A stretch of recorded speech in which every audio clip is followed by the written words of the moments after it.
ఇట్లాంటి AI generated వీడియోస్ని మీరు చాలా సింపుల్గా అయితే క్రియేట్ చేసుకోవచ్చు. కానీ గుర్తుపెట్టుకోండి, ఇట్లాంటి క్రియేట్ చేసే ముందు ఎవరైనా కించపరిచేటట్టు లేదా ఎవరైనా పొలిటిషియన్ వాళ్ళ ఫోటోస్ పెట్టి మాత్రం చేయకండి. ఎందుకంటే వాళ్ళు ఇంతవరకు చూడట్లేదు, కానీ ఒక్కసారి కనుక వాళ్ళు చూసినట్టయితే వాళ్ళ రియాక్ట్ అయితే మన సోషల్ మీడియా అకౌంట్స్ ఏమవుతాయో మీకు కూడా తెలుసు. ఇప్పుడు మీరు నన్ను అనొచ్చు, బ్రో నువ్వు స్టార్టింగ్లో చూపించినావు కదా వీడియో అని చెప్పి. నేను ఫ్యూ సెకండ్స్ మాత్రమే చూపించిన, అది కూడా మీకు అర్థం కావడానికి మాత్రమే చూపించిన. సో మీరు అర్థం చేసుకుంటారనుకుంటారు. ఇంకా లేట్ చేయకుండా వీడియో అయితే స్టార్ట్ చేద్దాం.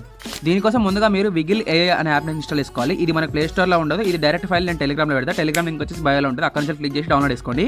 డౌన్లోడ్ చేసుకొని ఇన్స్టాల్ చేసుకొని ఓపెన్ చేసిన తర్వాత మీరు మీ గూగుల్ అకౌంట్తో అయితే సైన్ ఇన్ అయితే అయిపోండి. వన్స్ సైన్ ఇన్ అయిపోయిన తర్వాత మీరు ఏదైతే వీడియోని ఎడిట్ చేద్దాం అనుకుంటారో సో ఆ వీడియోని సెలెక్ట్ చేసుకోండి. వన్స్ సెలెక్ట్ చేసుకొని యూజ్ దిస్ టెంప్లెట్ అని కొట్టండి. కొట్టిన తర్వాత ఇక్కడ ఫోటో యాడ్ చేయమంటుంది. సో ఫోటో అయితే క్లిక్ చేసి ఇక్కడ మనకు ఫోటోని అయితే యాడ్ చేసుకోండి.